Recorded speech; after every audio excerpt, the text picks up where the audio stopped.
Donc c'est d'autant plus important de permettre aux femmes et aux groupes minorés de se sentir assez en sûreté sur ces espaces-là pour pouvoir contribuer au débat démocratique et produire du contenu. Bonjour et bienvenue sur le podcast d'Alternative Européenne. Je suis Garance Martin et je suis stagiaire d'Alternative Européenne. Ce podcast s'inspire de la devise de notre organisation, démocratie, égalité et culture au-delà de l'État-nation.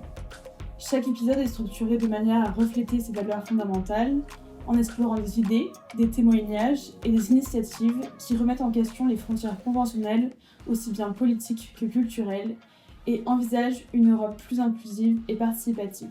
Aujourd'hui, j'ai le plaisir d'accueillir Laure Salmona. Bonjour. Bonjour, merci d'être là. Qui est cofondatrice de l'association féministe contre le cyberharcèlement et autrice de 2 ouvrages, 15 idées reçues sur les cyberviolences et le cyberharcèlement et Politiser les cyberviolences, une lecture intersectionnelle des inégalités de genre sur Internet avec Ketsia Mutombo. Donc bonjour Laure, merci beaucoup. Est-ce que tu pourrais d'abord te présenter brièvement à nos auditeurs et auditrices ? Bonjour, merci beaucoup pour l'invitation. Je suis donc directrice et cofondatrice de Féministes contre le cyberharcèlement, qui est une association que nous avons cofondée avec d'autres collaboratrices en 2016, donc il y a 10 ans maintenant, pour protester contre des violences qui avaient lieu massivement, qui touchaient massivement des jeunes filles et des jeunes femmes sur Twitter. Nous nous sommes organisés pour signaler en masse de la diffusion non consentie de contenu intime qui visait des jeunes femmes dont la plus jeune avait 13 ans. Et ces contenus n'étaient pas retirés de Twitter. Et c'est pour ça qu'on a lancé à l'époque un hashtag, c'était avant MeToo, et qui s'appelait Twitter Against Women, et qui a permis à énormément de femmes de témoigner des violences qu'elles subissaient, des cyberviolences qu'elles subissaient. Ça nous a permis de jeter un coup de projecteur sur la question de l'espace numérique et de la misogynie et des violences sexuelles et sexistes qui pouvaient faire rage dans cet espace. D'accord, merci beaucoup. Sur votre terrain avec ton association, c'est les réseaux sociaux. Et nous, comme on s'intéresse à la démocratie en général, on trouvait intéressant de parler de l'idée que les réseaux sociaux, au départ, c'était quand même porteur d'un idéal un peu démocratique, qui a été aujourd'hui déçu et qui est aujourd'hui porteur d'inquiétude. Et on voulait savoir ce que tu pensais sur ce sujet. Alors je dirais que l'idéal démocratique, c'était plutôt Internet. Et donc le réseau Internet qui était porteur de cet idéal, avec véritablement l'idée que le peuple pouvait utiliser et créer ses propres outils pour encourager la participation de toutes et tous, pour encourager la participation au débat démocratique. Il y a encore aujourd'hui une subsistance de ça, puisque Wikipédia, c'est exactement ce qui était à la base l'utopie d'Internet, c'est-à-dire une création, une contribution collective, communautaire, qui permet de faire évoluer le savoir et qui permet à tout le monde de contribuer au bien commun, en fait, et à la connaissance. Et puis, au fur et à mesure, on s'est rendu compte que l'utopie à la base d'Internet ne s'était pas réalisée. Quelque chose était passé par là. Et je pense que ce quelque chose, c'est quand même le capitalisme. Et le fait que les outils numériques, il y a eu une bulle Internet à la fin des années 90, au début des années 2000. Et puis, énormément de plateformes ont été créées dans le but de générer des profits. C'est exactement la raison pour laquelle les réseaux sociaux, tels qu'ils existent aujourd'hui, ont été créés. Il y avait par exemple MySpace, qui est un réseau social qui est désormais disparu, mais très vite Facebook a été créé par Mark Zuckerberg. Je rappelle d'ailleurs au passage qu'au départ, l'idée à la base de Facebook, c'était une plateforme qui permettait de noter le physique des étudiantes et qui avait été construite avec des images volées, c'est-à-dire des données qui étaient déjà à l'époque volées. D'ailleurs, Meta continue d'entraîner des intelligences artificielles avec aussi des atteintes à la propriété intellectuelle, des images, des écrits qui sont volés à leurs créateurs et à leurs créatrices.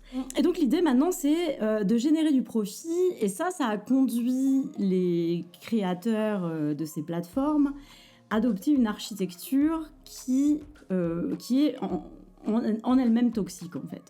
Parce que ce qui permet aux plateformes de gagner de l'argent, c'est ce qu'on appelle l'économie de l'attention. Cette économie de l'attention, c'est le fait de vous garder en ligne le plus longtemps possible pour pouvoir récolter sur vous le plus de données sur vos habitudes de consommation, sur ce que vous aimez, sur ce que vous faites, sur ce que vous likez, sur ce que vous partagez, pour pouvoir vous cibler avec des publicités. Et ça, c'est vraiment le modèle économique des plateformes. Et cette économie de l'attention, c'est aussi une forme d'économie de la sidération. C'est-à-dire que ce qui va susciter le plus de réactions, d'engagement, ce sont des contenus qui sont extrêmes, toxiques, clivants, qui vont soit donner envie de réagir par l'indignation, par la colère, soit susciter l'adhésion parce que justement ils sont extrêmes et clivants, où on les trouve drôles, on a envie de les repartager, etc. Et tout ça va contribuer à ce que le chercheur Romain Badoir appelle une brutalisation du débat. C'est-à-dire que du coup, en ne mettant en avant que les opinions les plus clivantes, les plus extrêmes, on finit par arriver à une sorte de durcissement du débat démocratique qui ne reflète pas la réalité et la complexité, on va dire, des opinions. Il y a aussi cette volonté de faire court, de tout résumer, hein. C'est les 250 caractères de Twitter, par exemple, mais on ne peut pas résumer dans toute une opinion, dans toute sa complexité, en quelques caractères ou en une vidéo sur TikTok qui va durer quelques secondes. Ça n'est pas possible. Et tout ça, en fait, va contribuer à un appauvrissement du débat démocratique et un durcissement par le même mouvement. Je trouve que c'est intéressant ce que tu dis aussi par rapport à Wikipédia. J'ai l'impression qu'aujourd'hui, il y a une sorte un peu de retour à Wikipédia, que ça revient un peu limite à la mode. Il y a des ateliers co-écriture de Wikipédia ensemble pour défendre des figures féminines et féministes et raconter leur biographie sur Wikipédia. Et c'est intéressant, je trouve, cette espèce de retour à Wikipédia à une heure où Internet... et d'un côté les réseaux sociaux aussi sont de plus en plus capitalistes. Et du coup j'avais plutôt une question qui concernait la violence particulière qui se manifeste en ligne. Quelles sont les particularités de la violence en ligne qui visent les personnes donc minorisées comme les femmes, les personnes racisées, les personnes issues de la communauté LGBTQ+, ou encore les personnes handicapées? Alors juste pour rebondir sur Wikipédia, je trouve que justement ce retour aussi au commun, c'est super important dans un monde où l'intelligence artificielle générative prend de plus en plus de place. Donc déjà, il y a les biais qui sont inhérents à l'intelligence artificielle générative qui font que ces intelligences artificielles, elles sont entraînées sur des jeux de données qui sont déjà biaisés, qui sont déjà sexistes, racistes, problématiques, puisque le numérique, les technologies numériques sont le reflet de la société. En fait, on va y retrouver tous les rapports de domination, toutes les oppressions qu'on trouve dans nos sociétés, amplifiées bien sûr aussi par les algorithmes. Et le fait qu'on utilise de plus en plus les intelligences artificielles génératives pour créer du contenu fait qu'on va de plus en plus vers ce qu'on appelle la Dead Internet Theory, où la majorité du contenu n'est plus créé par des êtres humains, mais par des machines, et où du coup les biais vont s'amplifier de plus en plus. C'est un peu exponentiel, quoi. Au fur et à mesure, c'est comme un cercle vicieux. Et c'est pour ça que revenir à la contribution humaine au commun, c'est un peu un moyen de sauver l'Internet en tout cas le meilleur de l'Internet tel qu'on a pu le connaître. Et pour sauver l'Internet, il y a aussi un enjeu qui est de permettre la participation de tout le monde. C'est-à-dire que si on a des architectures qui sont créées exclusivement par des hommes blancs, qui sont extrêmement privilégiés et qui vont pas prendre en compte les problématiques rencontrées par les femmes et les groupes minorés, on va avoir énormément de violences et de cyberviolences, par exemple. Pareil pour le contenu. Si on n'a que du contenu qui est créé, qui n'est pas divers, qui est créé par des hommes, pour des hommes, on va assister à ce qu'on a en ce moment, c'est-à-dire une mise en avant des discours réactionnaires, conservateurs, d'extrême droite, masculinistes, etc. Donc c'est d'autant plus important de permettre aux femmes et aux groupes minorés de se sentir assez en sûreté sur ces espaces-là pour pouvoir contribuer au débat démocratique, produire du contenu. C'est pas du tout ce qui se passe, puisqu'il y a énormément de cyberviolence. Les femmes représentent 84% des victimes de cyberviolence. Ça, c'est une enquête conduite par Féministes contre le cyberharcèlement en 2022 qui montrait ce chiffre. Et si on regarde qui est victime de cyberviolence, on voit que c'est 85% des personnes LGBTIQ+, 71% des personnes racisées et 78% des personnes issues d'une minorité religieuse qui disent avoir été victimes de cyberviolence, contre 41% de l'ensemble de la population française. Donc, les femmes et les groupes minorés sont visés de façon disproportionnée par ces violences. Pourquoi ? Bon, déjà parce qu'effectivement, on est une société sexiste, raciste, validiste, et je peux continuer comme ça sur toutes les oppressions. Donc du coup, on va les retrouver dans l'espace numérique. Et puis, il y a un enjeu qui est la guerre de l'information, en fait. Il y a véritablement... Les cyberviolences servent un projet de société. Ce sont des armes au service de groupes réactionnaires qui souhaitent faire partir les femmes et les groupes minorés de ces espaces qui sont des espaces d'influence. Parce qu'aujourd'hui, sur Internet, on peut avoir énormément d'audience sans avoir à passer par le filtre des médias traditionnels. On peut s'adresser à énormément de personnes et partager des vues, des opinions, des expériences qui jusque-là n'avaient pas forcément, qu'on n'avait pas forcément l'occasion de pouvoir consommer en tant qu'audience.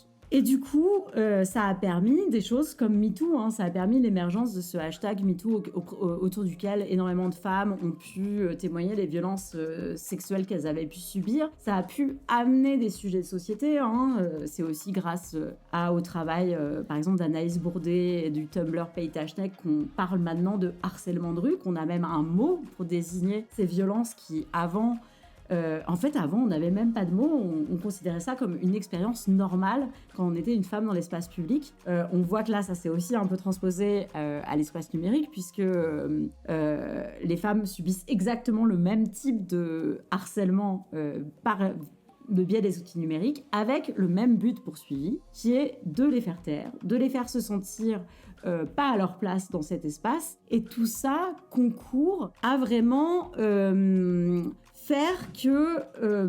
signifier aux femmes qu'elles doivent rester dans la sphère domestique.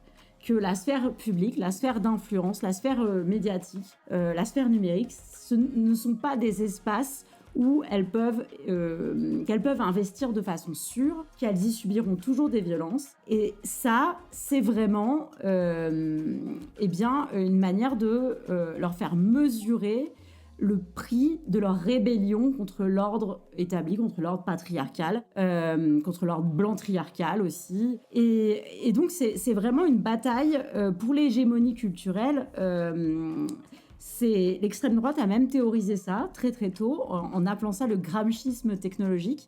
Antonio Gramsci, donc c'est un philosophe pour qui on pouvait arriver au pouvoir que en ayant gagné la bataille des idées, en ayant en faisant que nos idées soient acceptées par l'ensemble de la population. On voit bien que là, Internet, il est vraiment utilisé, tous les outils proposés par Internet, toutes les technologies numériques, les plateformes de réseaux sociaux, etc., l'intelligence artificielle générative, tout ça est utilisé par l'extrême droite pour imposer ses vues et gagner cette bataille des idées. On parle beaucoup de la fenêtre d'Overton qui se déplace. Bon, c'est beaucoup lié à la normalisation de discours rendu possible en fait par l'utilisation massive d'Internet et des réseaux sociaux.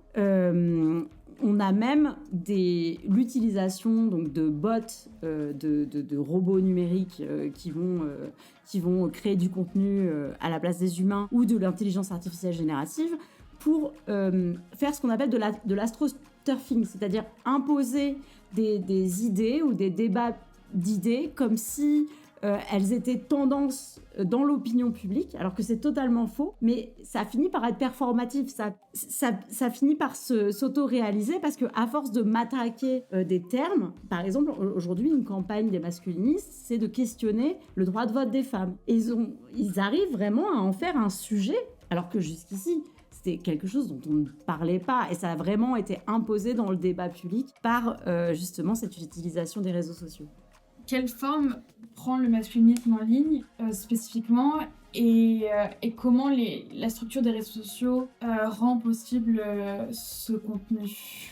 Alors, il n'y a pas un masculinisme, je dirais qu'il y a plusieurs types de mouvements masculinistes. Il y en a qui sont très connus, comme le mouvement des incels, Involuntary Celibate, et le mouvement Men Going Their Own Way. Donc le premier, ce sont des hommes qui se plaignent parce que les femmes ne veulent pas d'eux, et du coup, ils se mettent à collectivement détester les femmes. Men Going Their Own Way, c'est plutôt l'idée qu'on va se passer des femmes. Bon, il parle énormément des femmes quand même, mais voilà, ça, ce sont deux grands mouvements. Mais il y a eu des mouvements qui étaient des mouvements pour les droits des pères, par exemple, qui sont beaucoup développés aussi sur les forums au début dans le courant des années 2000. Aujourd'hui, je dirais que ce qui participe le plus à la diffusion des idéologies masculinistes, ce sont les réseaux sociaux.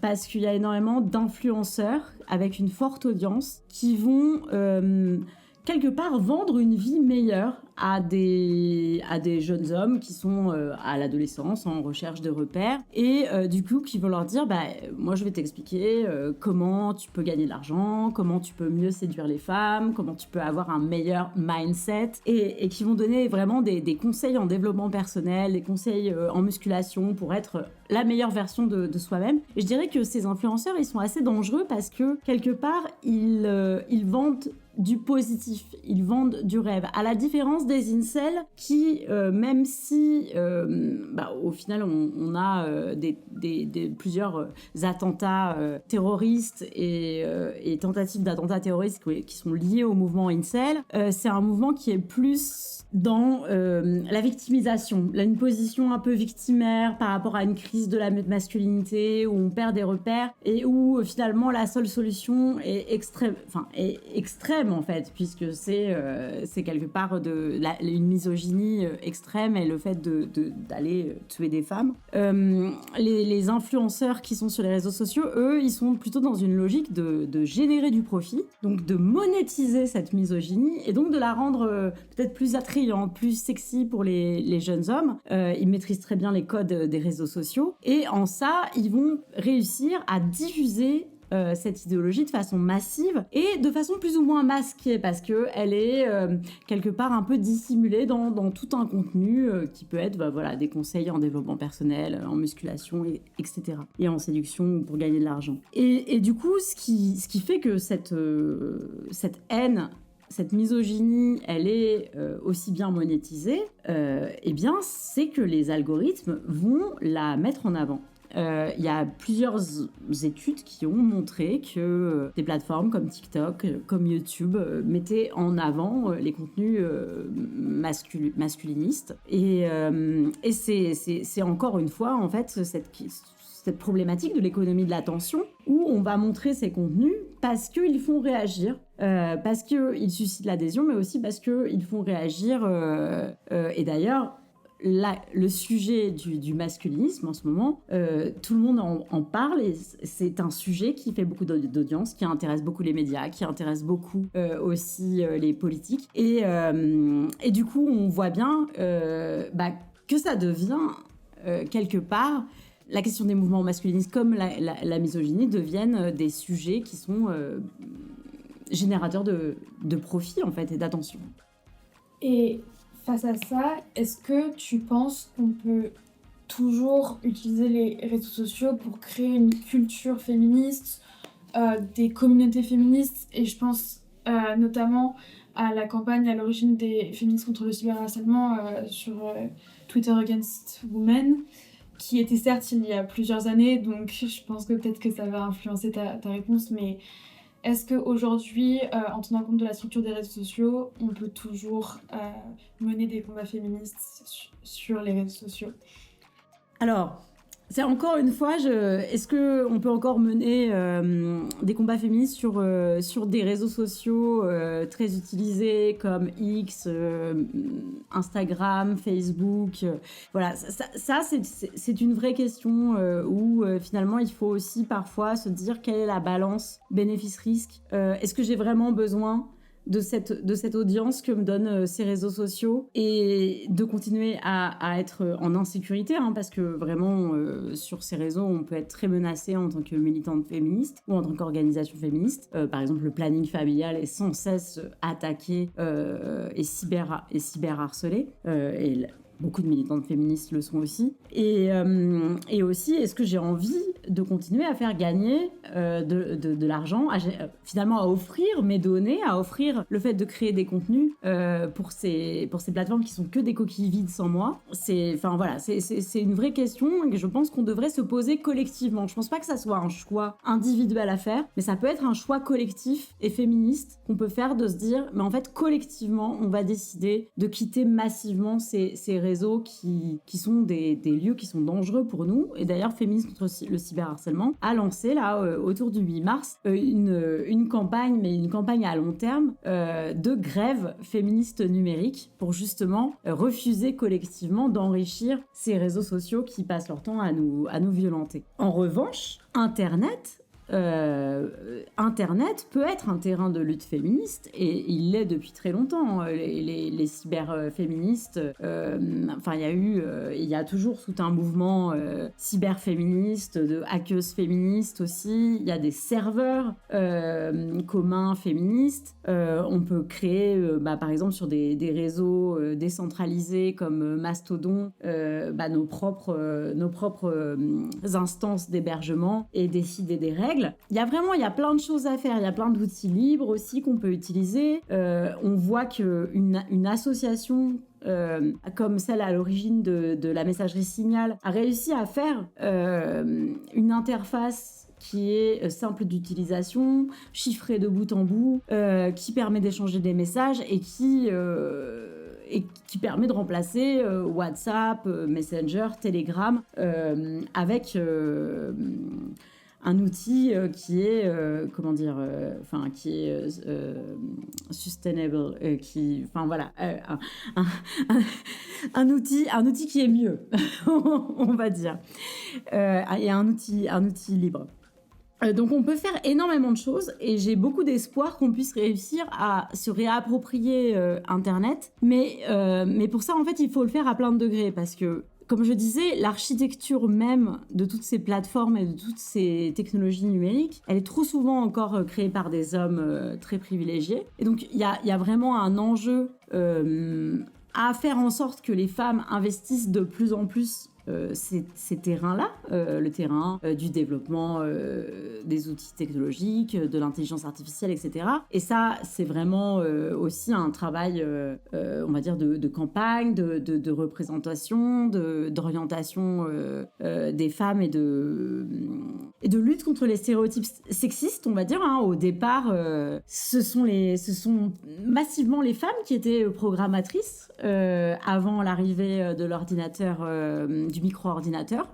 Et là, tous les hommes ont commencé à s'intéresser à ces filières. Mais au départ, c'était les femmes qui programmaient, parce que c'était considéré comme c'était un métier sous-évalué, sous-estimé. Et du coup, il n'y a pas de raison qu'on ne puisse pas collectivement se réapproprier ces espaces. Je pense qu'il y a vraiment un enjeu à penser notre militantisme féministe hors ligne et en ligne en même temps, c'est-à-dire aussi à ne pas que militer en ligne ou à ne pas que militer hors ligne, mais à penser l'entrelacement des deux, parce qu'aujourd'hui la société elle est telle qu'on ne peut pas dissocier ces différents espaces. Et les deux espaces sont des espaces de débat démocratique où il faut être présent et présente. Et donc, on a tout intérêt aussi à travailler avec les organisations de droits numériques, à nous intéresser beaucoup plus aux questions de chiffrement, de surveillance aussi, parce que souvent, les gouvernements ont tendance à instrumentaliser les violences faites aux femmes et aux enfants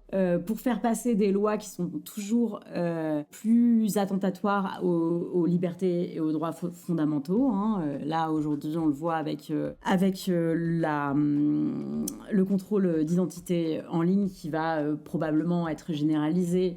Alors, ça serait pour protéger les enfants et les adolescents, mais en fait, il y a plein d'autres choses qu'on pourrait faire pour les protéger, et notamment réellement responsabiliser les plateformes avant de mettre en danger l'anonymat sur Internet et de généraliser les contrôles d'identité en ligne et la surveillance. Donc voilà, il y a plein de batailles à mener, et je pense qu'on a tout à fait les capacités de les mener, et qu'on peut aussi choisir de retrouver notre agentivité, de s'émanciper collectivement des plateformes de réseaux sociaux qui sont véritablement toxiques en fait, et dont on a l'impression d'être prisonnier et prisonnière parce qu'elles nous permettent de toucher une audience, mais en fait cette audience elle n'est pas à nous. La minute où la plateforme disparaît, la minute où notre compte tombe parce qu'on a été censuré, signalés en masse, etc. On n'a plus accès à cette audience. Ça n'est pas notre audience. Et d'ailleurs, on voit de plus en plus d'organisations et de militantes féministes aller vers d'autres moyens de diffusion, comme les newsletters, comme les podcasts aussi, pour justement, reprendre la main sur leur audience et ne pas dépendre de corporations extérieures. Quelle législation pourrait être possible, et pas forcément juste à l'échelle nationale, mais même à l'échelle internationale, ou en tout cas européenne, parce que bien évidemment les réseaux sociaux c'est pas un problème national. Qu'est-ce qui marcherait vraiment? Des recommandations que tu aurais pour une législation qui serait vraiment efficace pour des réseaux sociaux safe? Alors, est-ce qu'on peut arriver à un espace soit safe ? Je pense pas. Enfin, je veux dire, là où on subit le plus de violence, par exemple, c'est dans la sphère familiale, dans la sphère privée. Donc, parfois, on a l'impression que quand on est chez soi, on est safe, mais en fait, ça peut être quand on est une femme ou un enfant, l'espace où on est le moins en sécurité. Donc, je pense pas qu'on puisse faire un jour de l'espace numérique ou des réseaux sociaux un espace totalement safe. Ça, je pense que c'est véritablement une utopie. Aujourd'hui. En revanche, on peut responsabiliser les plateformes. On peut faire en sorte que les plateformes cessent de générer du profit grâce aux violences qui ont lieu sur ces plateformes. Parce qu'aujourd'hui, vraiment, les cyberviolences sont devenues une forme de fonctionnalité des plateformes qui va permettre justement de capter l'attention des utilisateurs, de créer énormément d'engagement et du coup de leur faire gagner beaucoup d'argent. Les plateformes s'intéressent aussi beaucoup aux données des enfants et des adolescents parce que c'est pareil, il y a derrière l'idée de leur vendre de la publicité. Et il y a une chose qui est bien pratique pour les plateformes de réseaux sociaux, qui est qu'elles sont considérées comme hébergeurs de contenu et non éditrices. Qu'est-ce que ça veut dire ? Ça veut dire qu'elles ne sont pas responsables des contenus qui sont publiés sur leur espace, tant que le contenu ne leur a pas été signalé. Si je leur signale un contenu manifestement illicite, elles doivent le retirer. Elles ont, je sais plus, 24 ou 48 heures pour retirer le contenu, je sais plus exactement. Et là, elles peuvent être passibles de sanctions légales si elles n'ont pas retiré le contenu. Mais tant que le contenu n'a pas été signalé, elles peuvent faire comme si de rien n'était. Or, qu'est-ce qui se passe ? Ces plateformes, on a parlé des algorithmes tout à l'heure, elles sont plus du tout hébergeurs. Aujourd'hui, quand vous regardez votre fil d'actualité sur Instagram, par exemple, les informations, ce sont plus celles des personnes que vous suivez qui arrivent dans un ordre chronologique. Tout est curaté, édité par les algorithmes de la plateforme qui vont vous recommander les contenus qu'elles pensent qui peuvent vous intéresser, qui vont vous montrer des publicités, qui vont bien vous montrer un contenu qui est plus ancien, mais qui tout d'un coup est redevenu viral.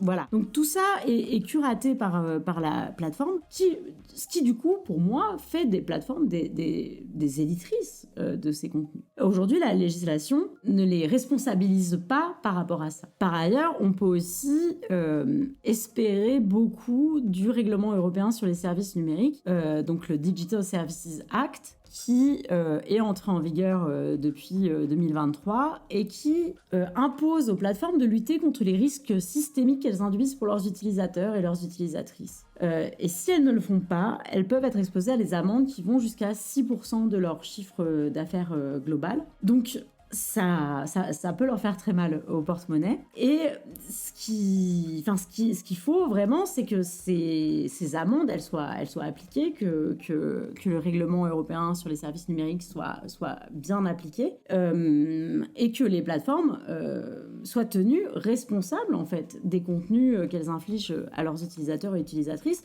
On a aussi beaucoup parlé de la santé mentale des jeunes liée aux algorithmes de TikTok. Bon, à partir du moment où on sait qu'un fonctionnement algorithmique augmente le risque de cyberviolence, de discours de rendre viraux des discours de haine, de rendre virale la misogynie, et attentatoire va avoir des effets sur la santé mentale des personnes, sur la démocratie, sur les élections, sur que finalement ces algorithmes vont mettre en avant des fake news et des contenus qui sont créés par intelligence artificielle générative, que les intelligences artificielles génératives comme Grok sont massivement utilisées pour créer des deepfakes pédocriminels ou à caractère sexuel de femmes qui n'y ont pas consenti. Bon, il y a un moment, il faut sanctionner les plateformes. C'est-à-dire que ce sont les structures qui sont véritablement responsables de la massification de ces violences. C'est-à-dire que même si, comme je disais, aucun espace n'est safe,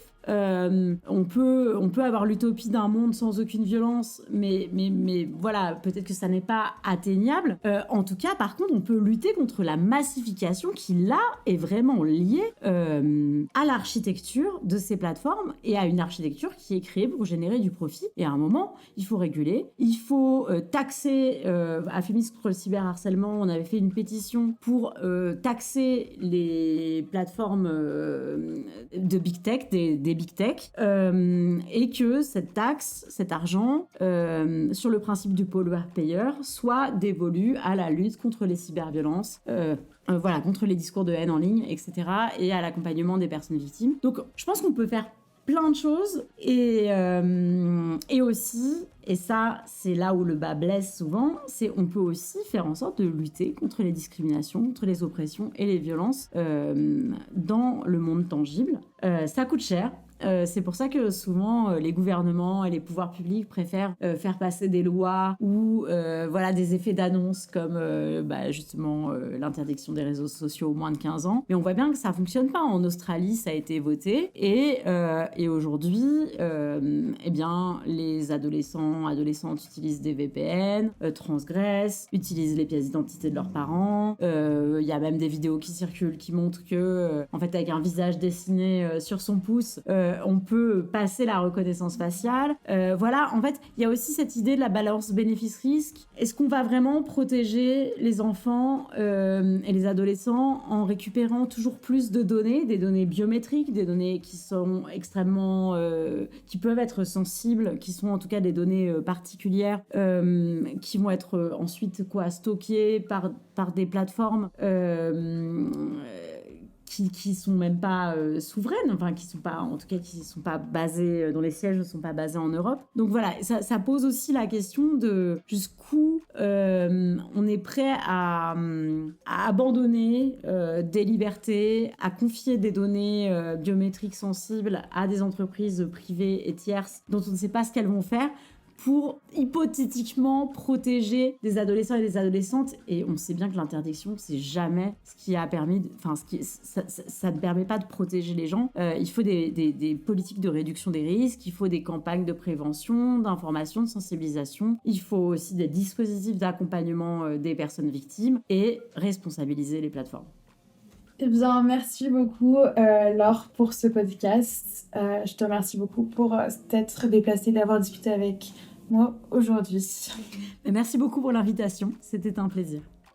C'est la fin de l'épisode d'aujourd'hui. Un grand merci à notre invitée Laure Salmona pour sa participation à cette conversation. Nous reviendrons bientôt avec une nouvelle invitée ou un nouvel invité et une nouvelle conversation pour continuer à tisser les liens entre démocratie, égalité et culture au-delà de l'État-nation. D'ici là, prenez soin de vous et à bientôt.